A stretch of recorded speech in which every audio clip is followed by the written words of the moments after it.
ওমর ফারুক পড়তে আরম্ভ করলেন তহা। উনি খুব ভালো আরবি জানতেন। সূরা তহা পড়ার পরে আর ধৈর্য ধারণ করতে পারে না। ওমর ফারুক ছোট্ট বাচ্চার মতো কান্না শুরু করে দিলেন। আল্লাহু আকবার। সূরা তহাটা হাতে নিয়ে, তলোয়ারটা হাতে নিয়ে বিশ্বনবীর দিকে ছুটতে আরম্ভ করলেন। আইনা মুহাম্মদ, কোথায় মুহাম্মদ? তোমরা আমাকে মুহাম্মাদের কাছে নিয়ে চলো। নাইস ওয়াজ, ইসলাম প্রচারে এক ধাপ এগিয়ে। এজন্য সাহাবারা আমাদের মডেল।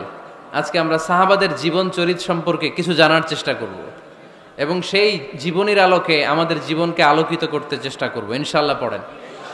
সবার মনোযোগ আছে তো? আজকে আমরা সাইয়েদনা ওমরে ফারুকের বায়োগ্রাফি সম্পর্কে জানব। ওমরে ফারুক রাদিয়াল্লাহু তাআলা আনহু, the super hero of this উম্মাহ। এই উম্মার সুপার হিরো তিনি, ঠিক কিনা? ওনার মুখের আগে লাঠি চলতো বেশি। সুবহানাল্লাহ পড়বেন না? মাঝে মাঝে লাঠি চালানোরও দরকার আছে না নাই? সাইয়েদনা ওমরে ফারুক আমাদের জন্য অনুপ্রেরণা। He is the real super hero of Muslim উম্মাহ। তিনি এই উম্মার রিয়েল সুপার হিরো। এজন্য ওনার জীবনী থেকে আমরা কিছু শিক্ষা নেওয়ার চেষ্টা করব। ইনশাআল্লাহ পড়েন। সাইয়েদনা ওমরে ফারুক কিভাবে ইসলাম ধর্ম গ্রহণ করলেন, কিভাবে বিশ্বনবীর প্রাণের কলিজার টুকরা হলেন, এটা দিয়ে আমরা শুরু করি। আল্লাহ তাআলা সাইয়েদনা ওমরে ফারুকের হৃদয়ের মধ্যে 3টা ধাক্কা মেরেছেন, ইমানের ধাক্কা। আওয়াজ করে বলতে হবে কয়টা? জোরে বলেন তো কয়টা? 3টা ইমানি ধাক্কা। এক হচ্ছে বিশ্বনবীর দোয়ার ধাক্কা। এক কি? দোয়ার ধাক্কা। 2 হচ্ছে সূরা হাক্কা দিয়ে দিয়েছেন আল্লাহ এক ধাক্কা। সুবহানাল্লাহ পড়বেন না? 3 হচ্ছে সূরাতু তহা দিয়ে আল্লাহ দিয়েছেন আরেকটা ধাক্কা। এই 3টা ইমানি ধাক্কা যখন সাইয়েদনা ওমর ফারুকের হৃদয়ে লাগলো, উনি পড়তে আরম্ভ করেছেন আশহাদু আল্লা ইলাহা ইল্লাল্লাহ ওয়া আশহাদু আন্না মুহাম্মাদান আবদুহু ওয়া রাসূলুহু। চিল্লায়ে পড়েন আল্লাহু আকবার। বিশ্বনবী মক্কায় বসে বসে তাহাজ্জুদের সালাত পড়ে আল্লাহর কাছে দোয়া করলেন, আল্লাহুম্মা আইজ্জাল ইসলাম বিআহাব্বির রাজুলাইনি ইলাইক। ও আল্লাহ, 2 জন লোকের নাম বলবো, 2 জনের দরকার নেই। এই 2 জনের একজনকে আপনি ইসলামের সুশীতল ছায়া তলে এনে ইসলামকে বিজয় দান করে দেন। মুহূর্তের মধ্যে দোয়াটা কবুল করে নিয়েছে কে? বিশ্বনবী বললেন, আল্লাহ 2 জনের নাম বলবো আজকের দোয়ায়। আবি জাহাল ইবনে হিশাম, হয়তো হিশামের বেটা আবু জাহেলকে আপনি ইসলামের ভিতরে নিয়ে আসেন, কিংবা ওমর ইবনুল খাত্তাব, খাত্তাবের বেটা ওমরকে আপনি ইসলামের ছায়া তলে নিয়ে আসেন। ওমরে ফারুকের জন্য দোয়াটা কবুল করে নিয়েছে কে? মক্কার যে অবস্থা, আল্লাহর হাবিব সাল্লাল্লাহু আলাইহি ওয়াসাল্লাম বুঝলেন মক্কার এই 2 জনের একজন যদি আমার সাথে না থাকে তাহলে মক্কায় দাওয়াতি কাজ চালিয়ে যাওয়া যাবে। আল্লাহরে বললেন, আল্লাহ বেশি চাই না, এই 2 জনের একজন, হয় আবু জাহেল নয় ওমর, হয় আবু জাহেল নয় ওমর।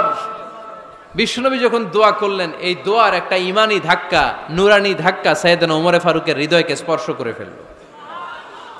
দোয়া ইজ লাইক এ মিসাইল। এই যে আমরা দোয়া করি, এটা মিসাইলের মতো। যুদ্ধে মিসাইল হামলা করে না? মিসাইল হামলা করার পরে এই মিসাইল লক্ষ্য বস্তুতে যে ভেদ করে, ঠিক কিনা? তেমনি দোয়ার মতো যদি আপনি দোয়া করতে পারেন, আপনি যেই জন্য দোয়া করেছেন ঠিক ওই জায়গায় যে আপনার দোয়া স্পর্শ করে। সুবহানাল্লাহ পড়বেন না? বিশ্বনবীর দোয়ার মাধ্যমে প্রথমে সাইয়েদনা ওমর ফারুকের হৃদয়ে এক ধাক্কা লাগলো। 2 নম্বরে রব্বুল আলামিন সূরাতুল হাক্কা দিয়ে ওমর ফারুকের হৃদয়ের মধ্যে দিলেন এক ধাক্কা। পড়েন আল্লাহু আকবার। কোরআনের ভেতরে সূরাতুল হাক্কা নামে একটা সূরা আছে না নাই? আল হাক্কাতু মাল হাক্কা ওয়া মা আদরাকা মাল হাক্কা। পড়েন আল্লাহু আকবার। বিশ্বনবী যখন দোয়া করলেন, ওই দোয়া যখন সাইয়েদনা ওমরে ফারুকের হৃদয়ে স্পর্শ করলো, সাইয়েদনা ওমরে ফারুক সব সময় বিশ্বনবীরে ফলো করতে আরম্ভ করলেন। বিশ্বনবী ডানে গেলে লুকিয়ে লুকিয়ে ওমর ফারুক ডানে যায়, বিশ্বনবী বায়ে গেলে লুকিয়ে লুকিয়ে ওমরে ফারুক বায়ে যায়। বিশ্বনবী একবার মসজিদুল হারামে যে নামাজ পড়তে শুরু করলেন, ওমরে ফারুক তখন বিশ্বনবীর পিছু পিছু ছদ্মবেশে পেছন থেকে যে বিশ্বনবী কিভাবে নামাজ পড়ে দেখতে শুরু করলেন। বিশ্বনবী ইন দা মিন টাইম এশার নামাজে আল হাক্কাতু মাল হাক্কা তেলাওয়াত শুরু করে দিলেন। আল হাক্কাতু মাল হাক্কা তেলাওয়াত শুরু করে দিলেন। তেলাওয়াত করতে করতে বিশ্বনবী যখন তেলাওয়াত করতেছে, ওমরে ফারুক এরকম দুলতেছে আর মজা পাচ্ছে। ও মিয়া, বিশ্বনবীর কণ্ঠ বুঝি আমার মতো কণ্ঠ, আপনার মতো কণ্ঠ, আহমদ বিন ইউসুফের কণ্ঠ, আব্দুল বাসিতের কণ্ঠ না? আহা, বিশ্বনবীর গলায় যে কি সুরের ঝংকার আল্লাহ দিয়েছেন, কি সুরের লহরি আল্লাহ দিয়েছেন, একবার যে শুনতো পাগল হয়ে যেত। আল্লাহু আকবার। বিশ্বনবী সূরা হাক্কা মন্ত্রমুগ্ধ তেলাওয়াতে, মন্ত্রমুগ্ধ সুর দিয়ে, মন্ত্রমুগ্ধ কণ্ঠ দিয়ে তেলাওয়াত করতে লাগলেন। এশার সালাতে ওমরে ফারুক দুলতে লাগলেন। ওমরে ফারুক যত শুনেন অবাক হয়ে যায়, যত শুনেন অবাক হয়ে যায়, যতই শুনে অবাক। কিরে? কারণ তিনি আরবি ভাষা বুঝতেন। এত সুন্দর শব্দের গাঁথনি, এত প্রাঞ্জল বর্ণনা, এত সুন্দর অন্তমিল, এটা কবিতা না হয়ে পারে না। উনি মনে মনে ভাবলেন এটা মনে হয় কবিতা, it might be poem, it could be poem. Muhammad মনে হয় কবি হয়ে গেছে, তার কাব্য প্রতিভা দিয়ে সে এটা বানিয়েছে। তা না হলে এত সুন্দর কথা, এটা কবিতা না হয়ে পারে। ইন দ্য মিন টাইম বিশ্বনবী কিন্তু দেখতেছে না যে পেছনে উমার। বিশ্বনবী তেলাওয়াত করছিলেন, ইন দ্য মিন টাইম বিশ্বনবী পড়ছিলেন ওমা হুয়া বিকাউলি শাইরিন কলিলাম মা তুমিনুন। এই আয়াতের অর্থ হলো এটা কোনো কবির কথা নয়, খুব অল্প সংখ্যক লোকই তোমরা ঈমান আনো। সুবহানাল্লাহ পড়েন। এটাকে বলে কোইনসিডেন্ট। কোইনসিডেন্ট হুট করে অনেক সময় মিলে যায়, যায় কি যায় না? আপনি একজনের কথা ভাবতেছেন, বাজারে গেলেন, বাজারে যেই দেখেন ওই লোকটা দাঁড়ায় আছে, এরকম হয় কি হয় না? কোইনসিডেন্ট। ওমরে ফারুক মনে মনে যেটা ভাবতেছে ওই কথা দিয়ে বিশ্বনবী তেলাওয়াত করতেছে। আল্লাহু আকবার। বিশ্বনবী যে আয়াত তেলাওয়াত করছিলেন, আয়াতের অর্থ হলো এটা কোনো কবির বানানো কবিতা না, খুব অল্প সংখ্যক লোকই তোমরা ঈমান আনো। ওমরে ফারুক আটকে উঠলেন, থমকে দাঁড়ালেন। ঘটনা কি? আমি মনে মনে ভাবলাম, কিরে এত সুন্দর কথা, এটা তো মানুষের কথা হতে পারে না, এটা নিশ্চয়ই কবিতা, কবির কথা। কিন্তু মুহাম্মদ এখন আবার পড়তেছে ওমা হুয়া বিকাউলি শাইর, এটা কোনো শায়েরের, কবির কথা নয়। কলিলাম মা তুমিনুন, অল্পই তোমরা ঈমান আনো। তার মানে আমার মনে যা চলে মুহাম্মদ এটা টের পায়। মুহাম্মদ গণক। নাউজুবিল্লাহ পড়বেন না? মুহাম্মদ অনেক বড় মাপের একজন গণক।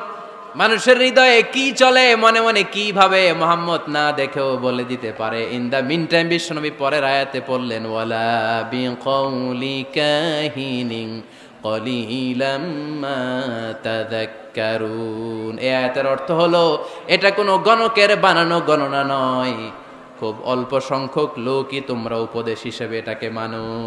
সুবহানাল্লাহ পড়েন। এবার আর ওমরে ফারুকের সহ্য হয় না, কি আজীব তামাশা। প্রথমে মনে করলাম কবিতা, মোহাম্মদ কয় কবি না, সে কবি না, এটা কবিতা না। তারপর ভাবলাম সে গণক, সে আয়াত পরে পরে বলে দিল এটা গণনা নয়, তাহলে এটা কি? এটা কি কবিতাও না, গণনাও না, তাহলে এটা কি? বিশ্বনবী তখন পড়লেন তানজিলুম মির রাব্বিল আলামিন। সুবহানাল্লাহ পড়েন। পরের আয়াত ছিল তানজিলুম মির রাব্বিল আলামিন। এটা দুনিয়ার কোনো কবির বানানো কবিতা না, এটা কোনো গণকের গণনা না, এটা কোনো সাহিত্যিকের বানানো সাহিত্য নয়, এটা মহাবিশ্বের পরিচালক রব্বুল আলামিনের কাছ থেকে পাঠানো কিতাব কোরআন। সূরা হাক্কার ধাক্কায় ওমরে ফারুক কাইত। প্রথমে ধাক্কাটা লাগলো যে দোয়া। বিশ্বনবী তাহাজ্জুদে কেঁদে দোয়া করলেন, আল্লাহ হয় আবু জাহেল রে দিবা, নাইলে ওমর রে দিবা। ওই দোয়া ওমরে ফারুকের হৃদয়ে ছোঁয়া লেগেছে। এরপরে হাক্কা, সূরাতুল হাক্কা দিয়ে দিলে এক ধাক্কা। এই ধাক্কা খেয়ে উথাল পাথাল হৃদয়ের মধ্যে, হায় রে এ কি বাণী, এ কেমন কথা, কে মুহাম্মদ? তারপরেও শয়তানের ওয়াসওয়াসা আছে না নাই? আল্লাহ বলে যতই ওয়াসওয়াসা ওমরকে দেয়া হোক, আমি ওমরে ফারুককে এই মুসলিম উম্মাতের সেনাপতি বানিয়ে ছাড়বো, আমি সেনাপতি বানাবো। এবার 3 নাম্বার ডোজ। ডাক্তারের কাছে গেলে প্রথমে দেখবেন সিম্পল ডোজ দেয়, নরমাল ওষুধ, এটাতে কাজ না হলে ডোজ বাড়ায়, একেবারে কাজ না হলে অ্যান্টিবায়োটিক মারে, আছে না নাই? আল্লাহ প্রথমে দোয়ার ছোঁয়া লাগালেন, তারপর সূরা হাক্কা দিয়ে ধাক্কা মারলেন, এরপরে রব্বুল আলামিন বলেন এবার 3 নাম্বার ডোজ সূরা তহা দিয়ে আমি তোমার হৃদয়টারে উজালা বানায় দেব রে ওমর। শয়তান ওদিক দিয়ে ওয়াসওয়াসা, খেলা 2 দিক থেকে চলতেছে। আল্লাহ তাআলা হেদায়েতের রাস্তায় টানছে, শয়তান জাহান্নামের দিকে টানছে। ঘোষণা দেয়া হলো মক্কায়, মুহাম্মদের মাথা কেটে এনে দিলে এত এত স্বর্ণ মুদ্রা দেয়া হবে। ওমরে ফারুক রাজি হয়ে গেলেন। নাঙ্গা তলোয়ার নিয়ে বিশ্বনবীর মাথা কাটার জন্য ছুটলেন। নাউজুবিল্লাহ পড়বেন না? বনু জাহারা গোত্রের এক লোক বলে, আইনা ইয়া আমার, কই যাও? মুহাম্মদের মাথা কাটতে যাই। আরে মুহাম্মদের মাথা কাটতে যাও? তোমার বোন ফাতিমা বিনতে খাত্তাব আর তোমার বোন জামাই সাঈদ কদ সাবা, এরা তো ধর্ম ত্যাগ করে ফেলছে। এটা তো আমাদের ধর্ম ত্যাগ করে মুহাম্মাদের ফলোয়ার হয়ে গেছে। আগে ওমর ঘর সামলাও, পরে মুহাম্মাদের মাথা কাটতে চেও। ওমর ফারুক অবাক হয়ে গেলেন। তলোয়ার নিয়ে বিশ্বনবীর দিকে না যেয়ে নিজের বাড়ির দিকে চলে গেলেন। বিশ্বনবীর আপন বোন ফাতিমা বিনতে খাত্তাব, বোন জামাই সাঈদ আর খাব্বাব রাদিয়াল্লাহু তাআলা আনহু তিনজন মিলে সূরা তাহা তেলাওয়াত করছিলেন। পড়েন সুবহানাল্লাহ। মক্কায় লুকিয়ে লুকিয়ে দাওয়াত হতো। খাব্বাব রাদিয়াল্লাহু তাআলা আনহু একটা চামড়ার ফলকের মধ্যে সূরা তাহার কয়েকটা আয়াত এনে ওমর ফারুকের বোন আর বোন জামাইকে শিক্ষা দিচ্ছে, ট্রেনিং দিচ্ছে। সুবহানাল্লাহ পড়েন। লুকিয়ে লুকিয়ে ওমর ফারুক যখন ঘরে চলে আসলেন, এরা তটস্থ হয়ে গেল। সাইয়েদনা খাব্বাব বিছানার তলায় লুকিয়ে গেলেন। ওমর ফারুক বললেন, দরজা খোলো। ফাতেমা বিনতে খাত্তাব দরজা খোলার পরে নির্মম ভাবে সাইয়েদনা ওমর রাদিয়াল্লাহু তাআলা আনহু বোনের গায়ে আঘাত শুরু করে দিল। বোন জামাইকে আহত করতে শুরু করলো আর বলতে শুরু করলো, তোরা পাগল হলি কেন? কি আছে ওই মুহাম্মাদের মধ্যে? কি জাদু নিয়ে সে এসেছে? সে যাই বলে লোকজন পাগল হয়ে যায়, সবাই তার উপর কালিমা পড়ে ঈমান এনে ফেলে। কি এমন জিনিস তোদের কাছে আছে যেটা দেখে মুহাম্মদকে তোরা ভালোবাসলি? কি আছে? কি পড়তেছিলি আমারে দেখা। ফাতেমা বলে, ইন্নাকা রিজসুন লা ইয়ামাসসুহু ইল্লাল মুতাহহারুন। ও আমার ভাই ওমর, তুমি নাপাক। তুমি কি? লা ইয়ামাসসুহু ইল্লাল মুতাহহারুন, পবিত্রতা অর্জন না করে এই কোরআন ধরা যায় না। সুবহানাল্লাহ পড়েন। ওমর ফারুক গোসল করে আসলেন, কারণ ধাক্কা তো আগে কয়েকটা খাইছে। কথা বোঝেন নাই বোধহয়? প্রথমে দোয়ার ধাক্কা, পরে কোন সূরা দিয়ে ধাক্কা? হাক্কা দিয়ে ধাক্কা। 3 নম্বরে এখন আর একটা ধাক্কা খাবে। গোসল করে আসলেন। ফাতেমা বিনতে খাত্তাব বললেন, গোসল যখন করে এসেছেন, এই নেন। ওমর ফারুক এবার